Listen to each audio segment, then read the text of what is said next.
विश्वास है लाल चुनरी पर। फिर तो लाल चुनरी बांध दो, आंख बंद करके भी चलाओगे तो एक्सीडेंट होने वाला है। सच्ची बात। ये कमजोर मन का लक्षण है, डरे हुए मन का लक्षण है।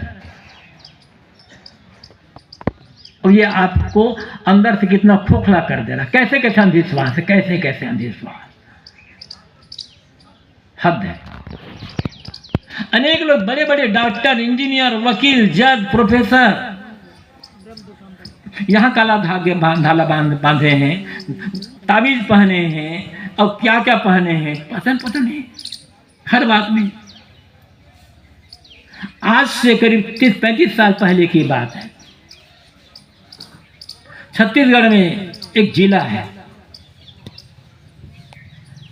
उस जिले के पास में बलौदाबाजार जिले का नाम है। आज पहले तहसील था शहर। वहाँ मैं पहली बार गया था। उसके थोड़ी देर पर गुरुदेव जी का कार्यक्रम था। गुरुदेव जी ने कहा थोड़ा सा बाजार चले जाओ, वहाँ चले जाओ, कुछ सामान लेकर के आना। पहली बार मैं गया, बाजार तरफ जा रहा था, ऐसे समय रहा होगा, आवाज आई पीछे से, महाराज जी महाराज जी। रुका, देखा, कोई पर्ची दिखाई नहीं पड़। सोचे हाँ तो मैं पहली बार आया हूँ, कौन पर्ची। देखा, आगे बढ़ा, फिर आवाज आई महाराज जी महाराज जी।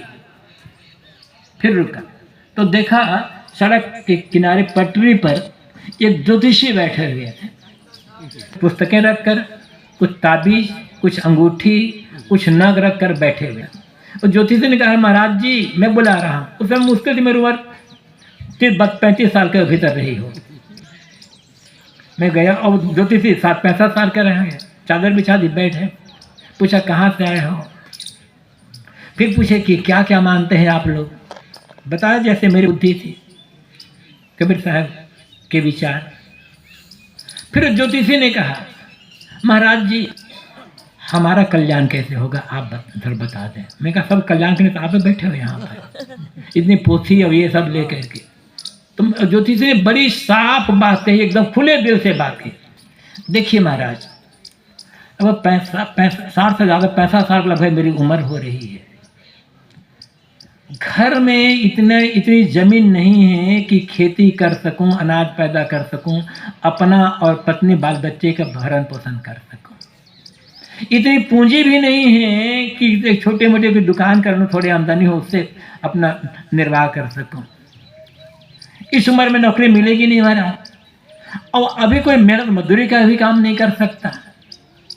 महाराज कुछ नहीं चाहिए तो 2 टाइम मुझे, पत्नी को, बच्चे को 2 टाइम भरपेट भोजन तो चाहिए महाराज। तो क्या करें महाराज। तो 2-4 हज़ार रुपये खर्च कर महाराज यहीं बैठे रहता हूँ। दिन भर में 4-6 मूरा खाते हैं, फंसे महाराज मेरा काम चलता रहता है। बिल्कुल मैं साफ बता रहा हूँ, दिन भर में 4-6 मूरा खा जाते हैं, फंसते मेरे काम चल जाते हैं। क्यों मूर्ख बन जाते हैं आप किसी को हाथ दिखा करके। किसी को हाथ दिखाने की आवश्यकता ही नहीं है। हाथ काम करने के लिए, हाथ फैलाने के लिए नहीं है।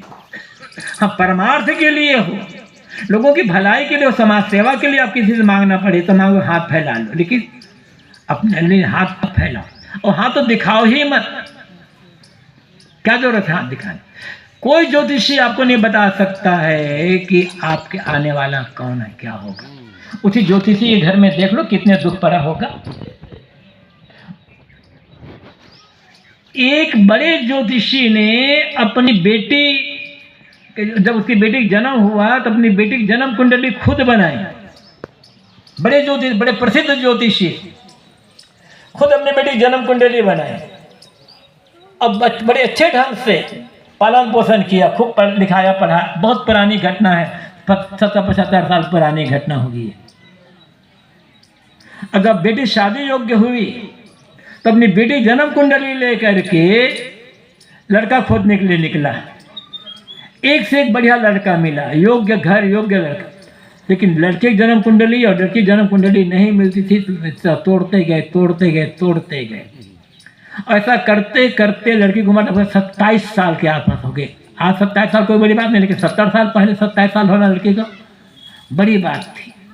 27 साल हो गए लड़की को। तब एक लड़का मिला जिसकी जन्म कुंडली और लड़की जन्म कुंडली एक इतनी बढ़िया मिलती थी कि ज्योतिषी महाराज बड़े खुश हो गए। भले शादी में देरी हुई, लेकिन अब मुझे एक ऐसा लड़का मिल गया है, मेरी बेटी को ऐसा पति मिल गया कि मेरी बेटी जिंदगी भर अब खुशी से जीवन व्यतीत करेगी। रिश्ता तय हुआ, शादी हुई। शादी में जब बारात है, शादी हो गई, फेरे पड़ना, पानी ग्रहण होना, ये सब कुछ हो गया। उसके पश्चात भोजन हुआ। भोजन के 4 घंटे पश्चात लड़के के पेट में दर्द हुआ, वहीं तड़प तड़प मर गया। लड़के में बेटे का अपने पति का मुख भी नहीं देख पाई थी, ऐसे कुंडली मिली थी।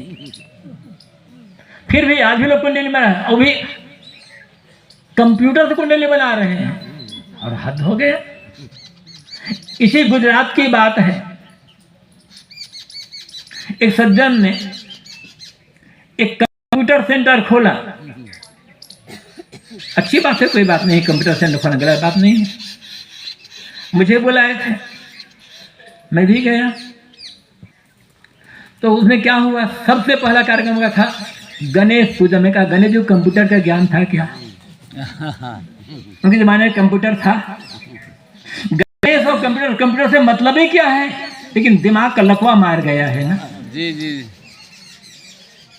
आप गणेश की पूजा करते हो, अच्छी बात, वो भिन्न बात है, आपकी भावना है। लेकिन गणेश का किसी ट्रैक्टर से, किसी गाड़ी से, किसी फैक्ट्री से, किसी कंप्यूटर से क्या मतलब है? उसके जरूरत तो ये सब थे ही नहीं। लेकिन आपका मन में भ्रम है, गणेश पूजा नहीं करेंगे तो काम बिगड़ जाएगा, अब पूजा कर लेंगे तब तो काम बिगड़ेगा ही नहीं, अब तो इतना बढ़िया होगा कि क्या कहना। ये क्या भ्रम, आपका भ्रम।